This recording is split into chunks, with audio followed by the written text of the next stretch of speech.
रात के 10 बज रहे हैं, यानी आज तक पर दस्तक देने का वक्त आ चुका है। नमस्कार, मैं हूं श्वेता सिंह। भारत में वक्त पर सही इलाज न मिलने के कारण हर साल करीब 2 लाख से ज्यादा लोग जान गंवा देते हैं। किसी आतंकवादी हमले, किसी महामारी के कारण होने वाली मौतों के आंकड़ों से भी ज्यादा बड़ा खतरा समय पर सही इलाज न मिल पाना होता है। ऐसा क्यों होता है, इसकी वजह समझने के लिए आपको बिहार ले चलते हैं। दिखाते हैं ऐसा शटर वाला अस्पताल जहां दुकानों में इलाज होता है। आधा शटर गिराकर ऑपरेशन होता है। मरीज को पड़ोस के घर में सर्जरी के बाद बरामदे में रखा जाता है।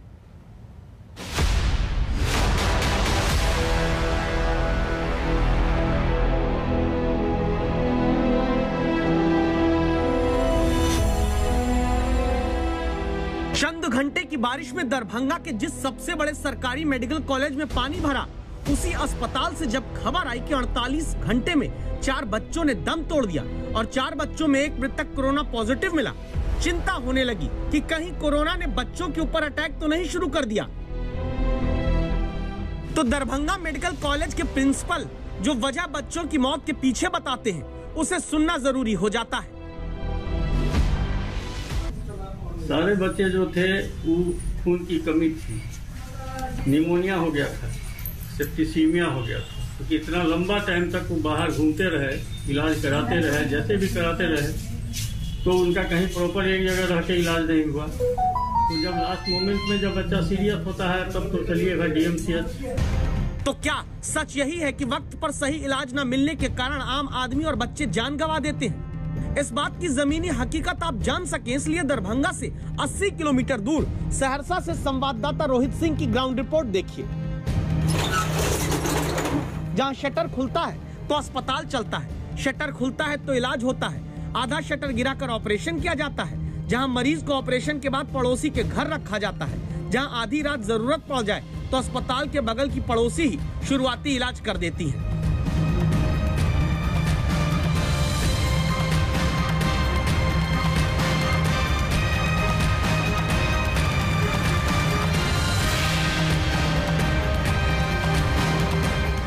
तो मुख्यमंत्री नीतीश कुमार के स्वास्थ्य व्यवस्था के सुशासन वाले होर्डिंग से घूमते कैमरे के साथ देखिए, पता चल जाएगा। सहरसा की वो जगह जहां बाहर 2 बेंच डालकर चाय समोसे नुमा 5 शटर वाली दुकानों में प्राथमिक स्वास्थ्य केंद्र चल रहा है।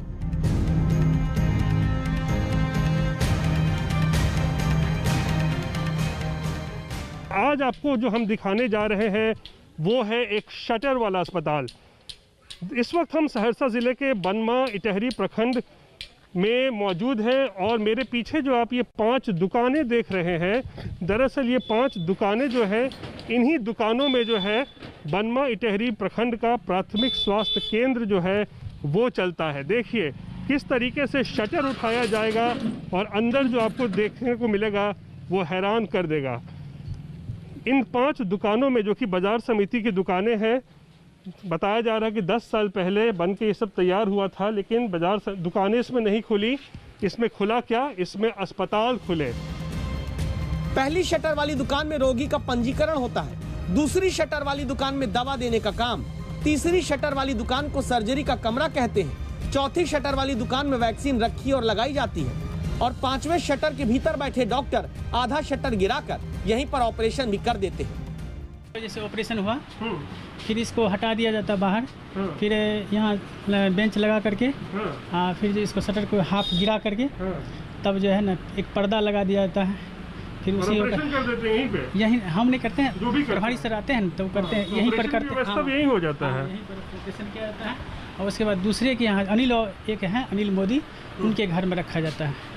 तो क्या चीज़ रखा जाता है? पेशेंट सबको। ओह, मतलब यानी कि ये जो आपका हिस्सा है, ये 5वां जो दुकान का हिस्सा है, ये अगर ऑपरेशन करना हो तो आप ज़रा सा बाहर चलें। हम बाहर से आपको दिखाते हैं, अपने कैमरामैन को बोलेंगे कि ये जो 5वां दुकान है, यहाँ पे अगर किसी को ऑपरेशन करना हो तो ये टेबल हटा दिया जाता है। उसके बाद यहाँ पे हाँ जी जी जी, यहीं पर ऑपरेशन के लिए टेबल लगता है। ऑपरेशन का टेबल यहाँ लगाया जाता है और फिर यहीं पे आप लोग शटर आधा गिराते हैं। आधा गिरवा करके फिर जो है ना ऑपरेशन होती है, यही ऑपरेशन होता है। जी जी। हाँ, उसके बाद फिर उसको बाहर स्टेशन नीचे में रखा जाता है। फिर वहाँ पर से जो है ना, फिर अनिल जी के यहाँ, अनिल मोदी के यहाँ ले जाकर उनको व्यवस्थित किया जाता है। जो ऑपरेशन वाला बेड है वो पेशेंट सब जो है ना, पेशेंट को फिर दूसरी जगह रखा जाता है, दूसरी जगह रखा है, प्राइवेट घर में किसी। हाँ, प्राइवेट घर में रखा जी। अब आप इसे सरकारी प्राथमिक स्वास्थ्य केंद्र कहेंगे या शर्तिया इलाज करने वाले नीम हकीम ओझाओं की दुकान, जहां आधा शटर गिराकर मरीज का ऑपरेशन करने के बाद उसे पोस्ट सर्जरी सुरक्षित रखने के नाम पर पड़ोस वाले मोदी जी के 2 घरों में लिटाया बैठाया जाता है। मरीजों को ज़रूरत पड़ती है तो इसको यहाँ से ले जाया जाता है अस्पताल में, फिर उसका इस्तेमाल होता है। और यहाँ देखिए कितने सारे यहाँ पर सिरिंज जो इंजेक्शन्स जो हैं वो यहाँ पर जो आपको मिलेंगे। यहाँ देखिए बोरा भर भर के जो है यहाँ पर सिरिंज और दवाइयाँ यहाँ पर मौजूद हैं। सोचिए आप किसी अस्पताल में अपनी या अपनों की सर्जरी कराएं और डॉक्टर साहब कहें कि भाई साहब अब आप अपने मरीज को बगल वाले शर्मा वर्मा दुबे शुक्ला जी के घर ले जाकर लिटा दीजिए, आप पर क्या बीतेगी। लेकिन ऐसा होता क्यों है यहाँ पर, जवाब सुनिए। टॉयलेट की कोई व्यवस्था नहीं। और सुबह 8 बजे आप लोग शटर उठाते हैं, अस्पताल खुल जाता है जी। और रात में 8 बजे शटर गिराते हैं। जी हाँ, अस्पताल बंद। और जब 5 डॉक्टर 10 नर्स वाला प्राथमिक स्वास्थ्य केंद्र का शटर गिर जाता है तो रात बिरात किसी को इलाज चाहिए तो काम आती है पड़ोस वाली सीमा जी। पढ़ाई तो इनकी भी कोई डॉक्टरी या नर्स वाली नहीं, लेकिन अब अस्पताल के बगल इतने दिनों में रहती हैं तो छोटा मोटा इलाज भी कर देती हैं। रात में रात कोई भी अगर एक्सीडेंट होके आते हैं तो उसका नंबर है मेरे पास सभी स्टाफों का, उसको कॉल करके बुला लेते हैं। और थोड़ा बहुत तो हम अपने यूज मतलब हल्का फुल्का होता है तो हम यहाँ हॉस्पिटल से सब चीज़ दवाई सुई टोटल चीज़ ले लिए हैं। तो थोड़ा सा सर्जरी कटिंग वटिंग होता है तो बीटाडीन डिटॉल सब चीज़ लेके रखे हैं हॉस्पिटल से, उसका हम जहाँ तक इलाज कर देती है। थोड़ा बहुत हल्का फुल्का होता है तो कर देते हैं। जहां खुले में शटर उठाकर बेंच पर लेटाकर इलाज कर दिया जाता हो, उनके लिए एक अस्पताल का इंतजाम क्यों नहीं हो पाता? क्या अधिकारियों को नहीं पता है?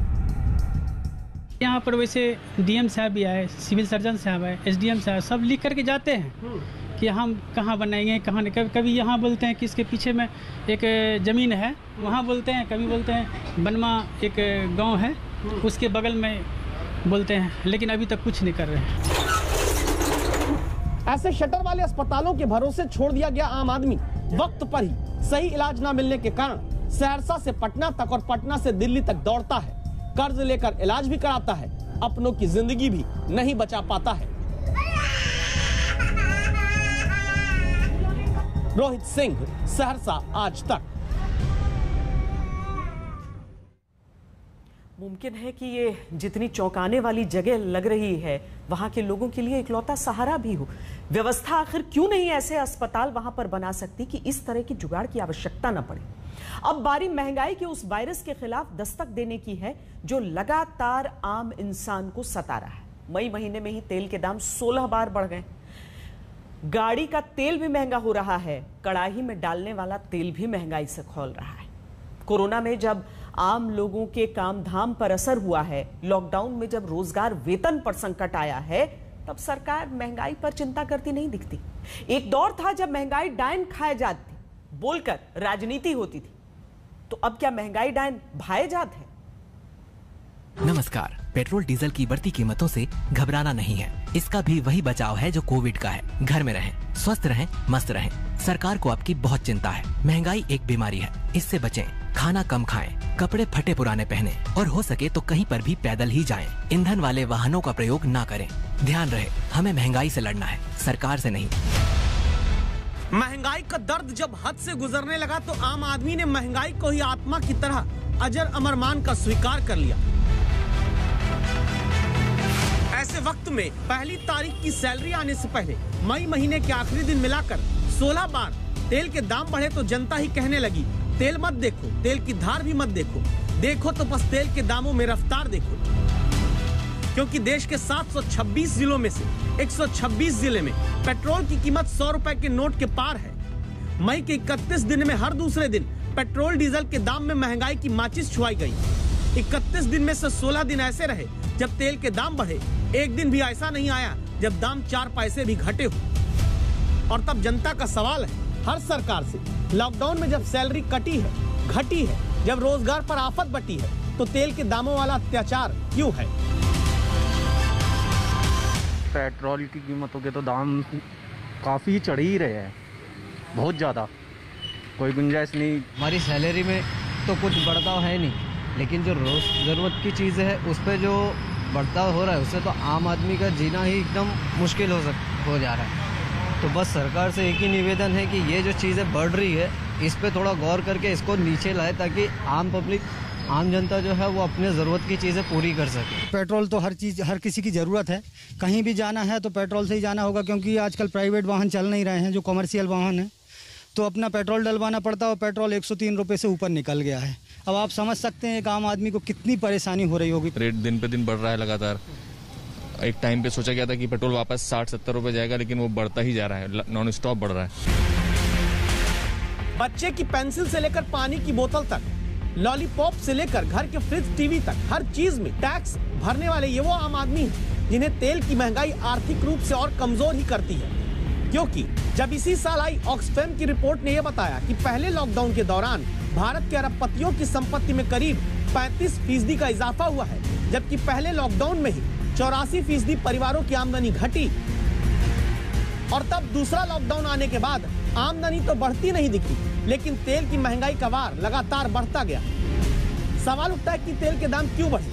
क्या इसका कारण 5 राज्यों में हुए हाल के चुनाव हैं? क्योंकि 5 राज्यों में चुनाव के ऐलान के बाद से चुनावी नतीजे आने तक 27 फरवरी से 3 मई के बीच पेट्रोल डीजल के दाम में 1 पैसे की बढ़ोतरी नहीं हुई थी। इस दौरान तेल की कीमतों में 4 बार गिरावट जरूर आई थी, लेकिन 5 राज्यों के चुनावी नतीजे आने के बाद 4 मई से 31 मई के बीच 27 दिन में 16 बार पेट्रोल डीजल के दाम बढ़ गए। पेट्रोलियम मंत्री धर्मेंद्र प्रधान ठंडियों में कहते थे कि ठंडी में महंगाई बढ़ती है, गर्मी आने दीजिए। अब मई तो बीत गई और कितनी गर्मी का इंतजार महंगाई की ठंडक लाने के लिए जनता करे? कहीं ऐसा तो नहीं कि जो वोट के लिए तेल के दाम बढ़ने से रोक रखे थे वो चुनाव के बाद अब वसूले जा रहे हैं? इसका जवाब हमने 2 पेट्रोलियम एक्सपर्ट से पूछा। सहमति होती है कंपनियों की केंद्र सरकार के साथ या अन्य सरकारों के साथ कि भाई अभी जो है वो इलेक्शन चल रहा है तो कीमत को ऊपर नीचे मत करो। इससे हमारे जो हमारे पब्लिक परसेप्शन है हमारा, उसके ऊपर एक असर पड़ता है, उससे नुकसान हो सकता है, राजनीतिक नुकसान हो सकता है। तो वो पॉलिटिकल कमोडिटी है, उसका पॉलिटिकल मैनेजमेंट होता है। अब उसको मैनेजमेंट बोलें, मैनिपुलेशन बोलें या प्रभाव बोलें या कोई भी शब्द प्रयोग कर सकते हैं। ये एक ट्रेंड सा बन गया है और मैं लगभग 20 साल से देख रहा हूँ, चाहे एनडीए की सरकार हो चाहे यूपीए की सरकार हो, पब्लिक सेक्टर कंपनीज चुनाव के टाइम जितना कम हो सके या बिल्कुल भी नहीं रेट बढ़ाती हैं। यानी मार्च अप्रैल की वसूली अब तेल कंपनियां कर रही हैं। तो क्या सिर्फ तेल कंपनियां जिम्मेदार हैं? जवाब है नहीं, जिम्मेदार तो सरकारें हैं। इसका हिसाब देख लीजिए। आप अभी अगर 100 रुपए पेट्रोल पर खर्च करते हैं तो उसमें से 35 रुपया केंद्र सरकार के खजाने में जाता है। 24 रुपया जिस राज्य में आप तेल भराते हैं उस राज्य सरकार के खजाने में जाता है। यानी 100 रुपए में 41 रुपए का तेल, बाकी 59 रुपए टैक्स की माला, महंगाई से जनता के बजट का झिंगा लाला। अभी संभालना तो मुश्किल हो जा रहा है ना, इतना प्राइस बढ़ते जा रहा है तो कोई क्या करेगा? उपाय तो है नहीं, लेकिन करना पड़ता है। हमारे को तो पुराने दिन देते मोदी जी, अच्छे दिन ना चाहिए। बहुत देख लिए अच्छे दिन ही। 100 रुपए लीटर तो पेट्रोल देखा ही नहीं था कभी। अब 100 रुपए लीटर पेट्रोल सर मार कितनी पड़ रही है। आम जनता इससे पिस रही है और सरकार की व्यवस्था बिल्कुल ठप पड़ी हुई है। ना तो केंद्र सरकार देख रही, ना प्रदेश सरकार देख रही है। गरीबी के हित में कोई भी ऐसा सरकार कदम नहीं उठा रही है। तेल के दाम इतने बढ़ गए कि मई महीने में ही 3.25 रुपए प्रति लीटर का इजाफा हो चुका है, जिसे नहीं रोका गया तो कोरोना के संकट में नौकरी और सैलरी के लिए हाथ पांव मारता आम आदमी आर्थिक रूप से और कमजोर हो जाएगा। इसीलिए आज की दस्तक है, पेट्रोल डीजल के दाम कंट्रोल करने के लिए सरकारें तुरंत टैक्स घटाएं। केंद्र सरकार को तेल के दामों में एक्साइज ड्यूटी में कटौती करके जनता को महंगाई से राहत देनी चाहिए। राज्य सरकारें अपने खाते से वैट में कटौती करके जनता को तेल की महंगाई से बचाएं, वरना आम आदमी तेल की महंगाई में एक चुटकुला बनकर रह जाएगा। महंगाई एक बीमारी है, इससे बचें। खाना कम खाएं, कपड़े फटे पुराने पहने और हो सके तो कहीं पर भी पैदल ही जाएं। ईंधन वाले वाहनों का प्रयोग ना करें। ध्यान रहे, हमें महंगाई से लड़ना है, सरकार से नहीं। आज तक ब्यूरो। महंगाई सीधे अब तुरंत महसूस इसीलिए नहीं होती क्योंकि ये किश्तों में आती है, 25-25 पैसे करके बढ़ती है। लेकिन कब रुपया 2 रुपया नहीं बल्कि 5-7 रुपए से लेकर 100-200 रुपए का रूप ले लेती है, हवा नहीं लगती। लेकिन कितना असर डालती है, इसका एक गणित आपके लिए निकाला है हमने। जहां 2019 में औसत पेट्रोल की कीमत 73 रुपए प्रति लीटर रही, वहीं अब पेट्रोल का रेट औसत 94 रुपए प्रति लीटर हो चुका है। अब अगर दिल्ली में एक आम आदमी महीने में 50 लीटर पेट्रोल का खर्च करता है तो 2019 जिसका एक महीने में तेल पर खर्च 3,650 रुपए आ रहा था, उसी इंसान को अब उतना ही पेट्रोल डालने में 4,700 रुपए देने पड़ेंगे। यानी एक महीने के खर्च में अब 1,050 रुपए का भार जनता के ऊपर पड़ चुका है। ये एक उदाहरण दिया है जिसमें सीधे सीधे करीब 1,000 रुपए से ऊपर की जेब को महंगाई की कैंची काट रही है। अभी इसमें खाने का तेल, सब्जियां, फल, एलपीजी गैस की महंगाई जोड़ी नहीं गई है। इसीलिए जरूरी है कि जनता की दस्तक को सरकारें सुने, तेल की महंगाई से राहत दें। कोरोना से देश अब तक 3,29,000 नागरिकों को खो चुका है। हर परिवार को दर्द कोरोना ने दिया है, लेकिन लखनऊ के एक परिवार की ऐसी कहानी हमारे पास आई है जिसे सुनकर दिल सहम जाता है। जहां एक अंतिम संस्कार होता तब तक दूसरी अर्थी परिवार के सदस्य को उठानी पड़ती। एक परिवार जहां 8 मौत की वजह कोरोना बना।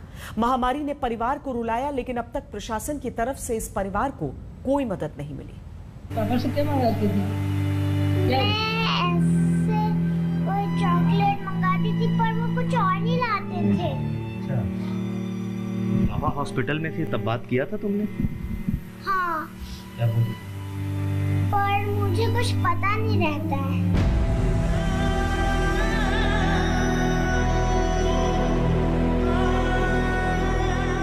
इस बच्ची को नहीं पता कि इसके पिता ही नहीं बल्कि इस घर के 8 लोगों की सांसें कोरोना थाम चुका है।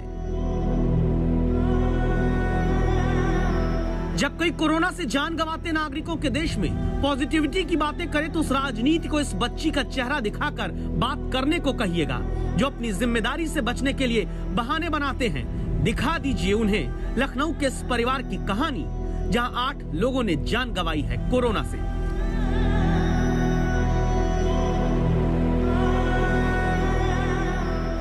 जहां 8 लोगों की 13वीं एक साथ हो रही है, जहां 4 भाई एक ही परिवार के नहीं बचे, जहां 4 बहुओं के माथे का सिंदूर 1 महीने से कम वक्त में कोरोना के कारण मिट गया।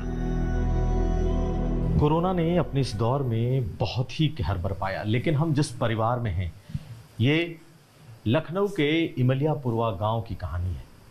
और इस गांव में एक परिवार ने अपने 8 लोगों को इस कोरोना में खोया है। 4 सगे भाई, 2 बहनें और माँ और बड़ी माँ। इस पूरे परिवार का एक तरीके से इस कोरोना ने इतना नुकसान किया है जो शायद ही आपको कहीं देखने को मिले। ये वो तमाम तस्वीरें हैं 35 साल की उम्र से लेकर 60 साल की उम्र तक के सभी भाई, 4 भाई को कोरोना ने अपना शिकार बना लिया है। एक साथ इस घर में 4 बहुएं विधवा हो गई, 2 बहनों की मौत हो गई, माँ की मौत हो गई, और ये सब कुछ महज 22 दिन के भीतर। 22 अप्रैल से 15 मई के बीच इस घर से 8 अर्थियां उठी हैं। एक चिता की लकड़ियां बुझती नहीं थी, दूसरी अर्थी कोरोना घर से उठवा रहा था। 6 भाइयों में सबसे बड़े ओंकार यादव की बातें सुनने के लिए बहुत हिम्मत की जरूरत है। सुबह हमने 10 बजे माता जी का संस्कार किया और 3 बजे अपने छोटे भाई का अंतिम संस्कार किया। उसके पश्चात घर में 2-2 लाश। उसके बाद हमारे रेल अधिकारियों ने हमारे भाइयों को रेल अस्पताल में भर्ती कराया। यहाँ पर हमारे बड़े भाई का स्वर्गवास हो गया।